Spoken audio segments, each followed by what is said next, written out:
باللہ من الشیطان الرجیم بسم اللہ الرحمن الرحیم وبہ نستعین وہو خیر معین رب اشرح لی صدری ویسر لی امری واحلل عقدۃ من لسانی یفقہوا قولی۔ عزیزان محترم، درس فقہ کے اس سلسلے میں نماز کے احکام کے سلسلے میں ہماری گفتگو جاری تھی اور اب سلسلہ ہے واجبات نماز کا۔ اس بات کو بیان کیا گیا تھا گزشتہ درس میں کہ واجبات نماز کل 11 ہے، جن کو دو حصوں میں تقسیم کیا جاتا ہے۔ ایک حصہ واجبات رکنی کہلاتا ہے، جہاں نہ غلطی سے اضافہ کرنے کی گنجائش ہے اور نہ بھولنے کی جو ہے وہ گنجائش ہے۔ اسی طریقے سے باقی 6 حصے جو رہ جاتے ہیں نماز کے واجبات میں، واجبات غیر رکنی ہیں، جن میں اگر ایک انسان غلطی سے یا بھول کر کمی یا زیادتی کرتے تو نماز میں صحیح ہونے کا امکان ہے۔ واجبات رکنی کی فہرست کے سلسلے میں گفتگو ہوتے ہوئے ہماری گفتگو نیت کے مسائل پر ہو چکی تھی۔ آج واجبات نماز میں واجبات رکنی کے دوسرے حصے یا دوسرے ٹاپک تکبیرۃ الاحرام کو ڈسکس کیا جائے گا۔ تکبیرۃ الاحرام تکبیر کے لفظ سے واضح ہے، یہ نماز میں کہی جانے والی تکبیر اللہ اکبر ہے، لیکن سب سے پہلی تکبیر ہے کہ جس سے نماز کا آغاز ہوتا ہے کہ انسان جب نماز کے ارادے سے مصلی پہ کھڑا ہو، پروردگار عالم کی بارگاہ میں خشوع و خضوع اور اظہار تذلل کے لیے، پستی کے اظہار کے لیے اس نیت کے ساتھ جب وہ تکبیر کہتا ہے اپنی پہلی، تو اس تکبیر کو تکبیرۃ الاحرام کہتے ہیں۔ بس اسی تکبیر کے ساتھ اب وہ چیزیں جو نماز کی کیفیت میں آنے سے پہلے اس کے لیے جائز تھی، ان میں سے کچھ چیزیں نماز کی کیفیت میں داخل ہونے کے بعد اس کے لیے حرام ہو جاتی ہیں، اور اب وہ خدا کی بارگاہ میں حاضر ہو چکا ہے، اجازت پروردگار عالم کی بارگاہ میں داخل ہونے کی لے چکا ہے۔ اب جو سلسلہ ہے، جو طریقہ کار ہے، اسی سلسلے اور طریقہ کار کے اختتام کے ساتھ ہی یہ نماز مکمل ہوگی اور اس نماز سے باہر آنے کی اجازت ہوگی۔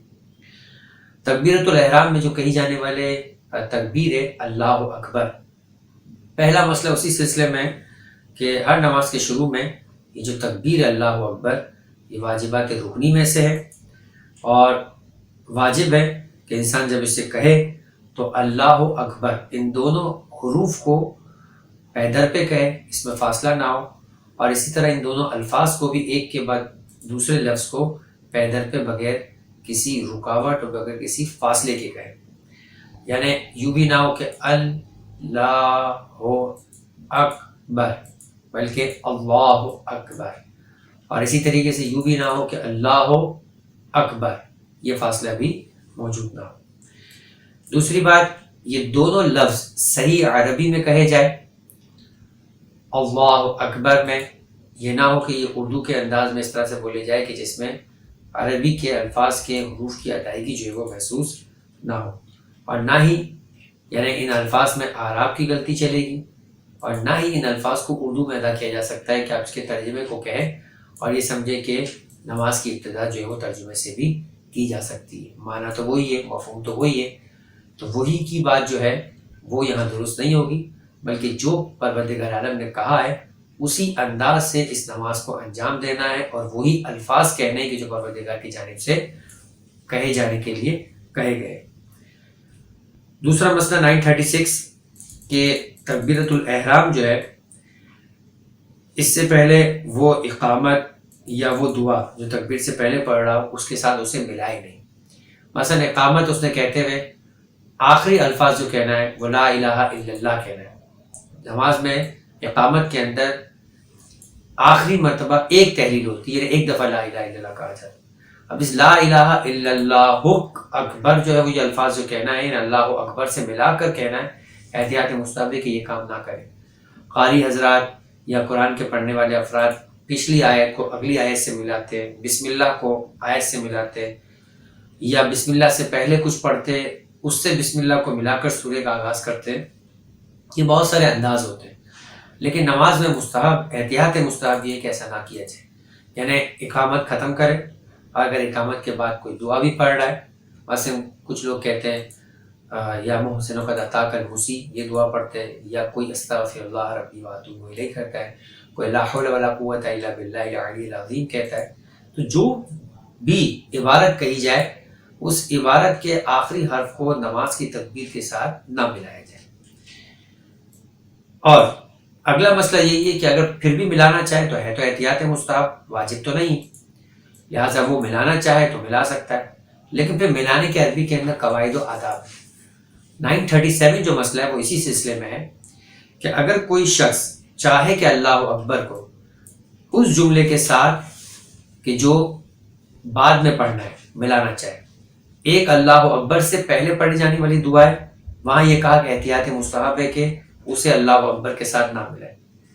ایک اللہ اکبر کے بعد جو نماز میں فوراً تکبیر کے بعد آپ الحم پڑھیں گے، تو الحم کی بسم اللہ الرحمن الرحیم کے ساتھ اللہ اکبر کو جو ملانا ہے، اس میں جو ہے وہ بھی احتیاط مستحب ہے کہ نہ ملائے، لیکن اگر ملانا چاہتا ہے تو عربی قواعد کا خیال رکھے کہ اللہ اکبر کے را کے اوپر پیش ہے، اس را کے پیش کو دیکھتے ہوئے اسے اگلے لفظ بسم اللہ الرحمن الرحیم کے ساتھ اسے ملانا ہے۔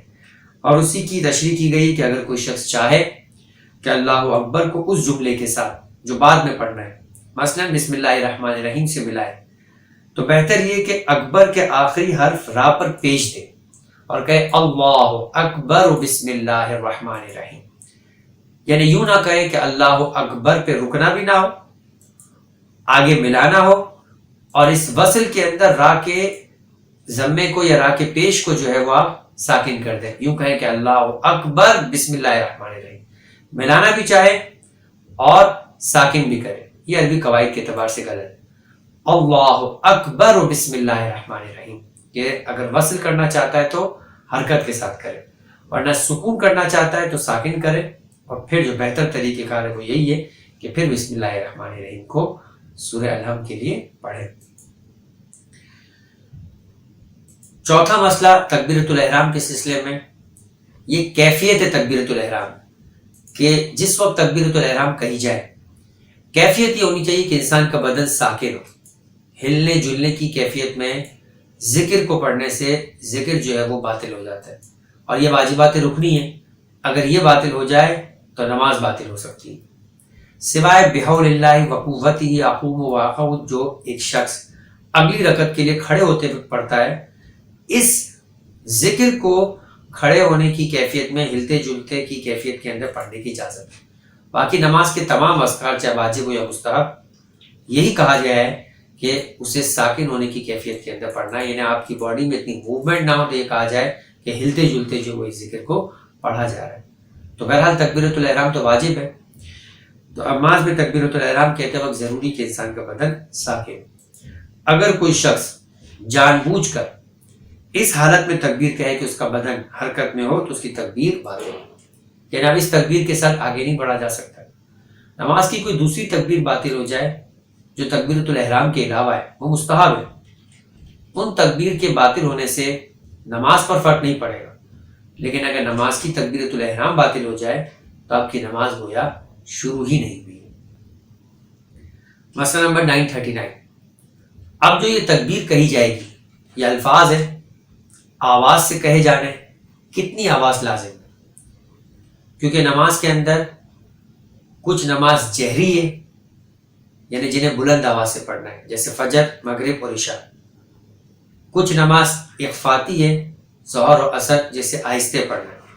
اور اسی طریقے سے ہر نماز کی تیسری اور چوتھی رکعت کو بھی قرات جو ہے سبحان اللہ والحمد للہ ولا الہ الا اللہ واللہ اکبر، اسے آہستہ پڑھنا ہے۔ ابھی جو آہستہ پڑھنا ہے یا زور سے پڑھنا ہے، اس کا مطلب یہ نہیں ہے کہ آپ ایک کہیں کہ دل میں پڑھنا ہے اور ایک کہیں کہ زبان سے پڑھنا ہے۔ دل میں پڑھی جانے والی نماز میں کوئی چیز نہیں، جو کوئی چیز بھی تلاوت یا پڑھی جانے والی ہے جسے قرات کرنا ہے، اس کا مطلب یہ کہ وہ زبان سے آپ کے الفاظ مخارج سے ٹکرائیں گے اور اس کی آواز ادا ہوگی، تب وہ تلاوت یا قرات کہلائے گی، مگر یہ آواز کتنی ہو۔ نماز میں تکبیرۃ الاحرام میں ضروری ہے کہ تکبیر، الحم، سورہ، ذکر اور دعا، یعنی ہر وہ چیز جو پڑھی جاتی ہے اتنی آواز سے پڑھی جائے کہ کم سے کم انسان خود سن سکے، یہ تو واجب ہے۔ اس کے بغیر تو وہ الفاظ یہ کہے جائیں گے کہ تلاوت ہی نہیں کیے گئے، قرات ہی نہیں کیے گئے۔ اور اگر پوچھا سننے، یعنی خود جو کہنے والا ہے وہ لسننگ پاور کم رکھتا ہے، وہ سن نہیں سکتا یا بہرا ہے، یا اتنا شور ہے اطراف کے اندر کہ اسے اپنی آواز بھی جو ہے وہ نہیں سنائی دے گی، جو کہتے ہیں کہ کان پڑی آواز سنائی نہ دے، اتنا شور ہے. تو کہہ رہے ہیں کہ بس پھر اتنا کہے کہ اگر یہ سارے کے سارے سرکمٹینسز نہیں ہوتے، یہ رکاوٹیں نہیں ہوتی، کہ اگر میں اونچا سننے والا نہیں ہوتا تو میرے کان تک میری آواز جاتی، اگر میں بہرا نہیں ہوتا تو میں اپنی آواز کو سنتا، اگر یہ شور نہیں ہوتا تو میری آواز سنائی دیتی. تو بس ایک نارمل کیفیت میں آپ کو اپنی نماز میں یوں پڑھنا ہے کہ آپ کی اپنی آواز آپ کو سنائی دے، اور اگر کوئی رکاوٹ ہے تو وہ رکاوٹ نہیں ہوتی تو سنائی دیتی. تو یہ جو ہے وہ اسٹینڈرڈ ہوگا تکبیرۃ الاحرام کے پڑھنے کا اور آواز کا. اب اگلا مسئلہ 940 کا ہے کہ یہ تو ہے کہ آپ نے آواز کہی تو کتنی بلند سے کہی. اگر آپ آواز ہی نہیں نکال سکتے، مثال کے طور پہ آپ گونگے ہیں، یا مثال کے طور پہ آپ کی آواز چلے گئی ہے کسی وجہ سے، ووکل کسی کا ڈسٹرب ہو جاتا ہے کبھی زیادہ بولنے کی وجہ سے یا کسی بیماری کی وجہ سے، تو جو شخص کسی بیماری کی بنا پر گونگا ہو جائے یا اس کی زبان میں کوئی نقص ہو جس کی وجہ سے وہ اللہ اکبر نہ کہہ سکتا ہو، تو ضروری ہے کہ جس طرح بھی ممکن ہو اس طرح کہے. یعنی اٹک اٹک کر کچھ الفاظ آواز آئیں گے جیسے گونگے افراد بولتے ہیں، تو جتنا بھی ممکن ہو انسان کہے. اور اگر بالکل ہی نہیں کہہ سکتا تو پھر سیکنڈ اسٹیج ہے کہ وہ دل میں کہے. ابھی جو دل والی بات ہے وہ یہاں آ کے آتی، جہاں انسان کہے جانے کے یعنی بات کیے جانے کے لائق ہی نہ بچاؤ، اور اس کے لیے انگلی سے اشارہ بھی کرے کہ میں اللہ اکبر جو ہے وہ کہہ رہا ہوں. اس طرح اشارہ کرے جو تکبیر سے مناسبت رکھتا ہو، یعنی معلوم ہو اس کے اشارے سے کوئی خاص پری ڈیفائن اشارہ نہیں شریعت نے بیان کیا ہے، بس گونگے لوگوں کی سائنس ہے یا آپس میں ایک اتفاق ہے کہ لوگ یہ دیکھ کر سمجھے کہ یہ تکبیر کہنے کے لیے اشارہ کر رہا ہے، یہ اشارہ جو ہے وہ کافی. اور اگر ہو سکے تو اپنے ہونٹوں کو اور اپنی زبان کو جو ہے وہ حرکت بھی دے جس سے یہ ظاہر ہو کہ وہ تکبیر کہنا چاہ رہا ہے. اگر کوئی پیدائشی گونگا ہو تو اس کے لیے ضروری ہے کہ وہ اپنی زبان اور ہونٹ کو اس طرح حرکت دے کہ جو کسی شخص کے تکبیر کہنے سے مشابہ ہو، کیونکہ اس کی آواز ہی نہیں نکلتی ہوگی، تو وہ ہونٹوں کو اس طرح سے جو ہے وہ کو لپسنگ سکھائی جاتی ہے، اس طرح سے کہے کہ جیسا لگ رہا ہو کہ وہ تکبیر کہہ رہا ہے اور اپنی انگلی سے اشارہ کرے، یہ بھی کافی ہوگا. اب اس کے بعد مستحبات تکبیر ہے کہ تکبیر کہنے سے پہلے کیا کہا جانا جو ہے وہ بہتر ہے. میں نے آپ سے کہا بھی نماز کے ابتدا میں کہ نماز کی تکبیر سے پہلے کچھ دعائیں پڑھی جاتی ہیں، تو کچھ دعائیں شریعت کی طرف سے ریکمینڈڈ بھی ہیں، بتائی بھی گئی ہیں، اور کچھ دعائیں انسان خود اپنی اعتبار سے پڑھنا چاہتا ہے. جو شریعت نے دعا ریکمینڈ کی ہے بہت بہترین دعا ہے، اور یہی وہ دعا ہے کہ جسے امام حسن مجتبی علیہ افضل الصلاۃ والسلام بھی اپنی نماز سے پہلے پڑھا کرتے تھے. 941 کے اچھا ہے، بہتر ہے کہ انسان تکبیرۃ الاحرام سے پہلے رجا کی نیت سے، اس امید کے اوپر کہ یہ دعا پروردگار کی بارگاہ میں کہی گئی ہے کہے جانے کے لیے، یہ کہے کہ یا محسنوں قد اتاک المسی، کہ اے اپنے بندوں پہ احسان کرنے والے یہ گنہگار تیری بارگاہ میں حاضر ہو چکا ہے. وقت امرت المحسن ان یتجاوز عن المسی، اور یہ خدا تو احسان کرنے والا ہے، یہ تیرا حکم ہے کہ تو گنہگاروں کو بخش دے گا، ان سے درگزر کرے گا. وَأَنْتَ الْمُحْسِنُ وَأَنَا الْمُسِيءُ، اور میں اس بات کا اقرار کرتا ہوں کہ تو احسان کرنے والا ہے اور میں گنہگار ہوں.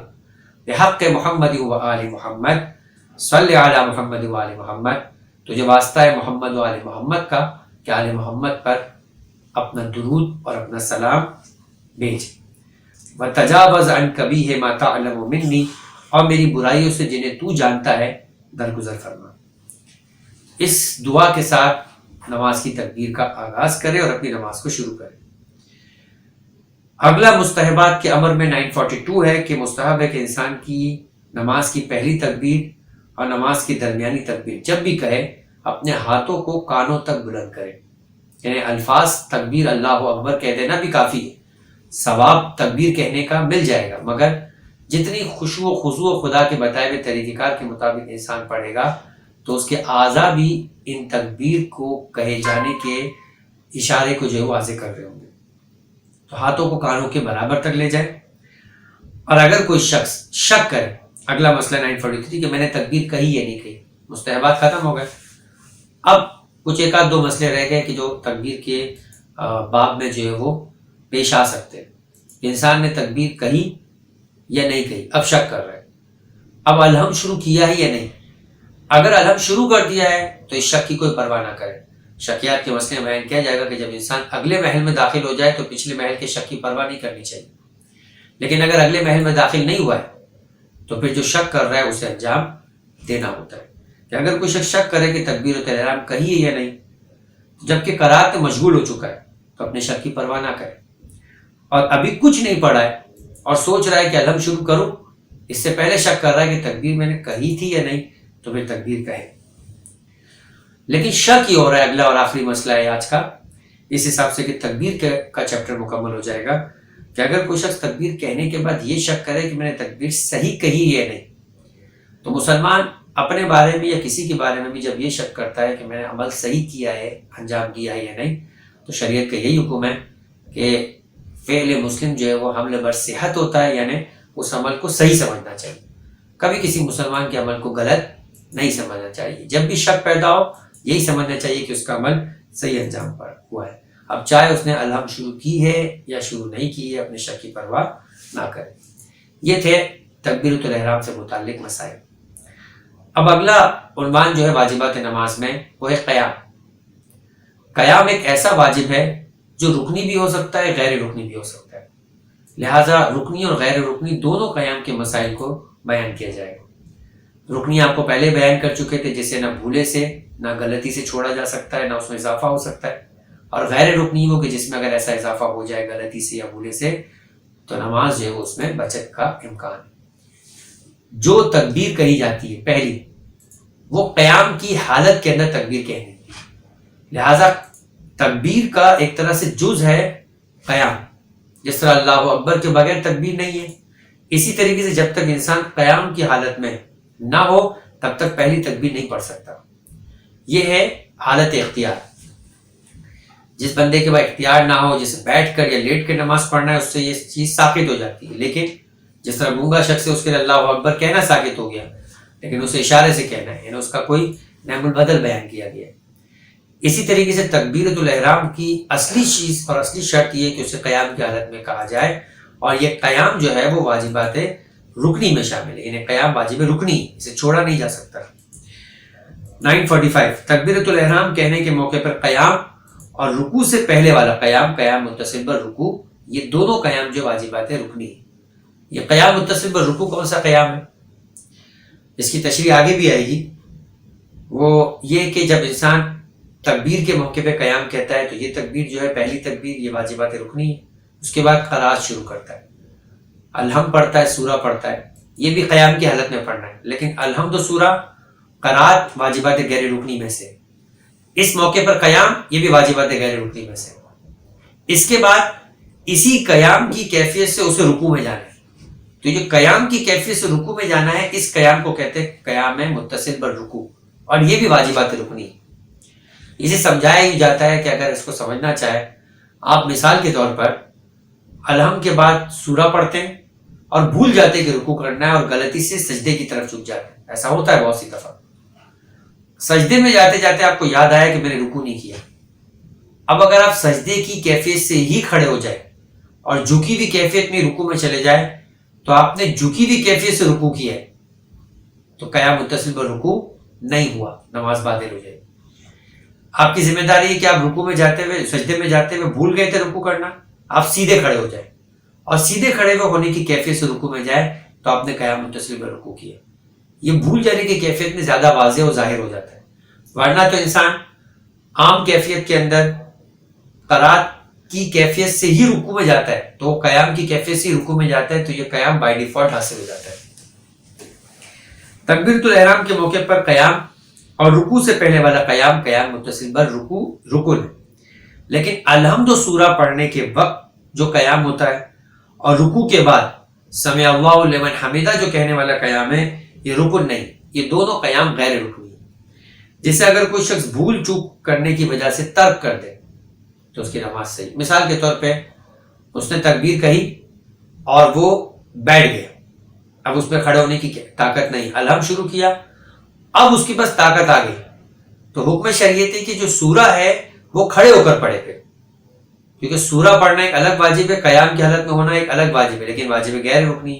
بھول گیا کہ طاقت آ گئی تھی لیکن اس نے اپنے آپ کو آگے بڑھا دیا.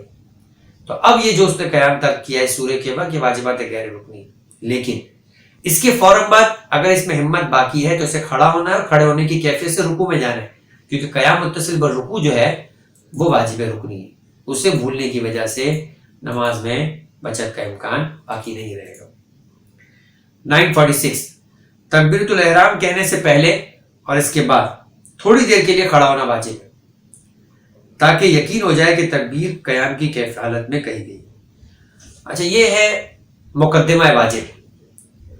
جیسے کہتے ہیں کہ جیسے آپ جب وضو کرتے تو آپ سے کہا جاتا ہے کہ تھوڑا سا دائیں اور تھوڑا سا بائیں دھو لیں. آپ کو یقین ہو جائے کہ چہرے کے پھیلاؤ میں جو واجب مقدار ہے وہ دھو چکے، تو تھوڑا سا زیادہ دھو لیں. کوہنی سے تھوڑا اوپر سے شروع کریں، یہ واجب نہیں. اوپر سے کیوں شروع کریں؟ تاکہ کوہنی کی جو مقدار دھوئی جانا واجب ہے، یقین ہو جائے کہ وہ مقدار پوری دھل چکی.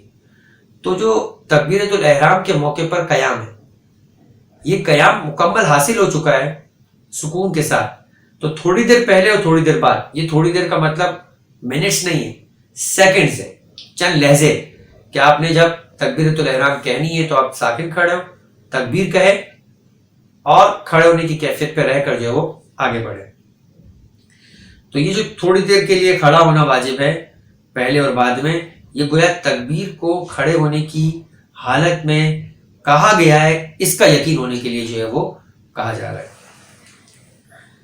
اگلا مسئلہ 947 جس کے بعد آج کی گفتگو ہماری تمام ہو جائے گی، وہ وہی ہے جو میں نے آپ سے بیان کیا کہ قیام متصل بالرکوع ضروری ہے. اگر آپ رکوع بھول گئے اور سجدے کی کیفیت میں چلے گئے تو آپ جھکی ہوئی کی کیفیت سے رکوع میں نہیں آئیں گے، بلکہ سیدھا کھڑے ہو کر پھر رکوع میں جائیں گے، تاکہ قیام متصل بالرکوع آپ کو حاصل ہو جائے. کہ اگر کوئی شخص رکوع کرنا بھول جائے اور الحمد سورہ کے بعد بیٹھ جائے اور پھر اسے یاد آئے کہ رکوع نہیں کیا، تو ضروری ہے کہ کھڑا ہو جائے، پھر اس کے بعد کھڑے ہونے کی کیفیت سے رکوع میں جائے. لیکن اگر سیدھا کھڑے ہوئے بغیر جھکے ہوئے ہونے کی حالت میں رکوع کے لیے چلا جائے تو چونکہ اس نے قیام متصل بالرکوع نہیں کیا ہے، اس کے لیے رکوع کفایت نہیں کرے گا. اور اب اگر اس نے دوبارہ کھڑے ہونے کی کوشش کی اور پھر رکوع میں گیا تو 2 رکوع ہو کے اس کی نماز باطل ہو جائے گی. وصلی اللہ علیہ وآلہ وسلم.